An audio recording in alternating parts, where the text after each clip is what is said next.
Hey guys, good morning and welcome back to the channel Passport to Photography. My name is Steve Carson. Today's video we are going to focus on sharpening in Lightroom. I'm getting a lot of questions about it, a lot of people wondering. There's also some new functionality in Lightroom as well for sharpening, so we're going to cover all that in today's video, so don't go away. See ya.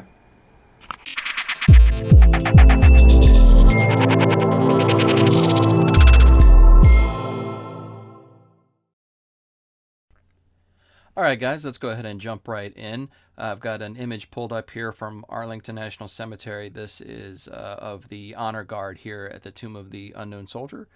I want to zoom in here to his collar because this is going to help us be able to see what it is we're talking about in terms of sharpening. So I'm in Lightroom, of course, in the Develop module under the Detail panel right here. It says Detail, and so we're at Sharpening. This first slider here, this amount slider, this is going to be your basic sledgehammer that you're going to use for just really knocking out the brunt of the sharpening that you want to do. And the amount slider, sometimes it often helps, I realize, if we just take extremes and look at the values that are produced or the effects that are produced by doing that. So if we move it all the way over here to 150, we can see what happened, and I can actually turn this effect on and off right here. So if you notice,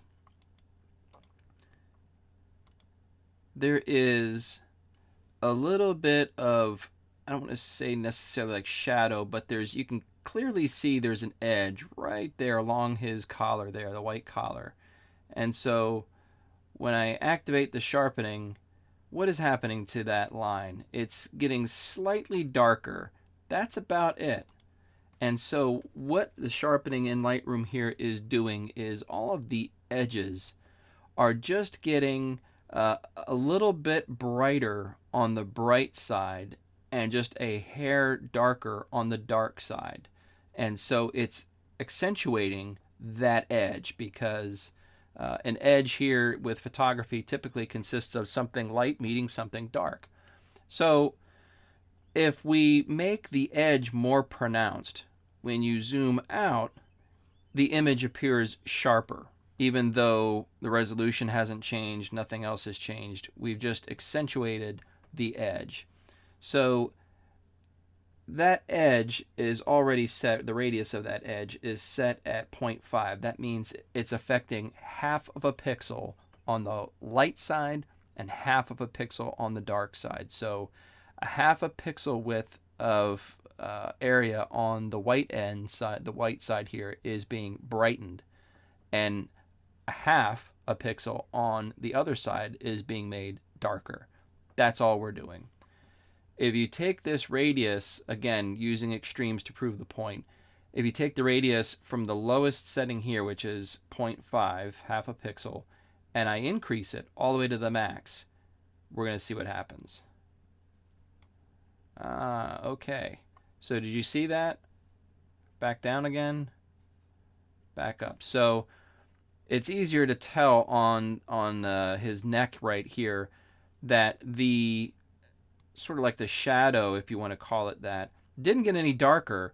It just simply extended further along his skin, further up and away from his collar.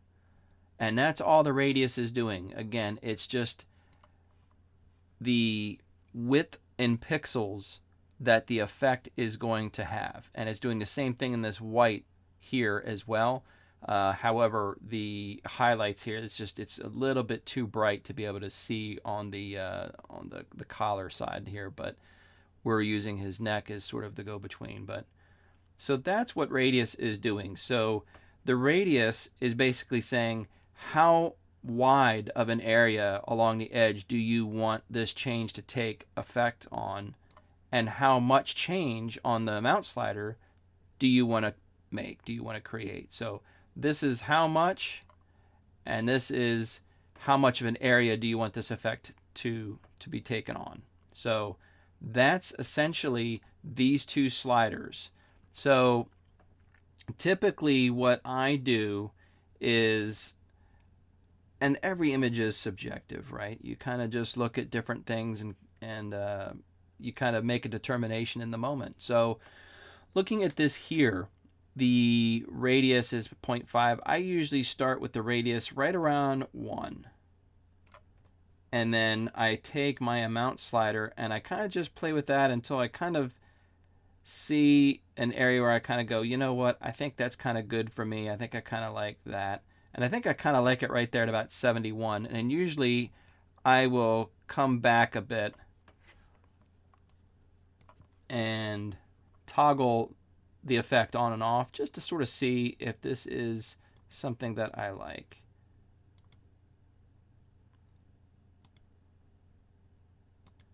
So it's very, very slight. I might be able to zoom in a little bit more and you can tell a little bit. Some of the details here with his rifle might be a little bit easier. Yeah, so there's the effect. So that's originally what we had, and that's after we sharpened. So that's after, that's before. So I like that, I think, right there. Now, this next slider I want you to be kind of careful with, because the amount slider and the radius slider here are affecting basically the hard edges. That's all we've been dealing with here is hard edges. Now you notice the fabric of his jacket right here, there's some edges in there too, right? You can tell that the fabric has some lines in it. It's just part of the texture of the fabric. That has been largely unaffected by our two adjustments here. However, with the detail slider, that's about to change. And I'll show you here. Look at that. That is, and it's not even maxed, it's at 95. So if we take it to 100, that's the effect that that has. And if we take it back down to 0, it's a little bit more natural looking, arguably maybe a hair blurry or not as sharp. That looks a little bit better. But something else to note, when we're doing these wild swings here with the detail slider, look at the area over here in the background. Now, this was shot at f4, so there's a lot of bokeh here in this background. It's very blurry, all intentional, but look at the level of noise starting here to the max. Boom. That's a lot of noise. That's a lot of noise. I really, that would have to be cleaned up. I mean, it's not, it will affect your image in a negative way if you left that much noise in it, in my opinion. So what we would want to do when it comes to the detail slider, I start at 0 at the very, very least. And sometimes I don't do anything with this. But if I do anything with it, it is very slight. I mean, like, I kind of like 20 right there. Again, if we're just paying attention to the fabric only, when I toggle the effect on and off, we can see what difference the detail slider made. And I think you could argue that that's a benefit. That definitely helped. So now we come to the masking slide, and this is a very important part of sharpening, and I see the masking slider here used incorrectly all the time. That's why I made this video, in fact, because it seems that people just don't know what this is for. The masking slider, so when it comes to sharpening an image, sharpening should always be done before you do noise reduction. That's actually one of the big reasons why Lightroom has sharpening here first in the panel, then noise reduction. If you take it in order, this is how you properly apply it. That's why this panel is before the noise reduction panel. Reason being is that oftentimes during the sharpening process, we introduce noise inadvertently into the image during that process. So in order to undo some of the noise that we introduce, then we do noise reduction right after sharpening. So rules of thumb: the sky, if you have a picture that has a lot of sky, you're a landscape photographer or whatever it is, you don't sharpen sky. there's no edges in a sky unless you're going to talk about the edges between the clouds in the sky. And at that, even you could argue how necessary really is it. Again, it'll be to taste, but I know a lot of photographers that absolutely do nothing in the sky. Water, another one.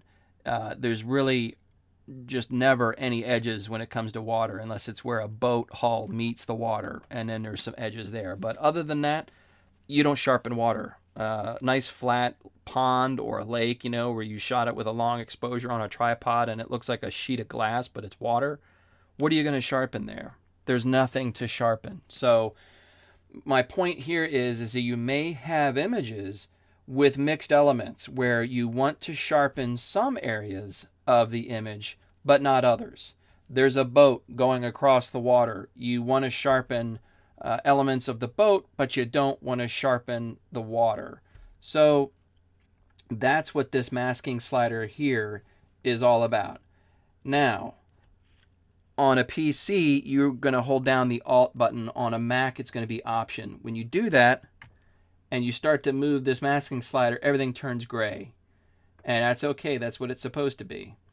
As you start to move this slider around, you start to notice you can kind of see our image a little bit, but it's in black and white. All the areas here that are black are not going to receive any sharpening. Any of the areas in white will. So you can remember the rule here: white reveals, black conceals. So here, I didn't want to do any sharpening to the background, which was this area here. So if that's the case, and I just want to more or less contain the sharpening to the soldier and his uniform, then, give or take, right about here, and I could include some of his fabric a little bit, I could leave the sharpening, or the masking slider right about here at 85. And so that's what I'm going to do. But oftentimes what I see people doing is taking this slider and just going, yeah, I kind of just leave it at 31, or yeah, okay, I got done with my detail. And masking, I usually leave at 15, or I usually put it right in the middle. I see that a lot. I leave it at 50, 51, and that does pretty well for me. And they obviously have no idea what that really is. So Alt on a PC, Option on a Mac, push it down, hold it down while you adjust this slider and get it to where you want. And that is going to be how this was intended to be used, and you will be doing everything correctly in terms of sharpening. So I'm going to, looking at it again here, I'm going to leave it right about 76. So let's toggle this effect on and off. Okay, so definitely did some sharpening here, and we did it to the areas that we wanted to do it, not to the areas that we wanted to leave alone. So we were selective in our sharpening, and that's what you want. Generally, you don't want to sharpen the entire image. You generally want to just sharpen areas, specific areas selectively, and that's it. So that's before, and that's after. So I'm one of those guys that I just like a slight bit of sharpening. I don't like tons of sharpening. I don't like it to be obvious that I sharpened. I approach editing overall with, if I need to make 15 adjustments, I'll make 15 little minor adjustments, and they're just ever so slight, each one of them. But after all 15 are made, when you look at the before and the after, it's a pretty big difference. But each one of those changes taken individually is very slight. It's just when the cumulative effect takes hold, you start to really see that the image got brought along quite a bit. So at any rate, that is how you want to sharpen images in Lightroom. That is the correct way. The big difference here, the big game changer, is this masking slider. Use it correctly. I implore you. That's what it's there for. It's a new feature that was not always in Lightroom, and it's specifically for photographers that understand that you want to do selective sharpening on images. You don't want to sharpen the entire thing. There's just elements you want to sharpen, and the rest you want to leave alone because you're going to be introducing additional noise into the image unnecessarily. So Well, I hope you found this video useful. If you did, please don't forget to like and subscribe. It makes a big difference to my channel, and it helps support me in being able to produce these videos so that we can all kind of learn on this journey together. So I really appreciate it, and we'll see you guys again soon. Take care.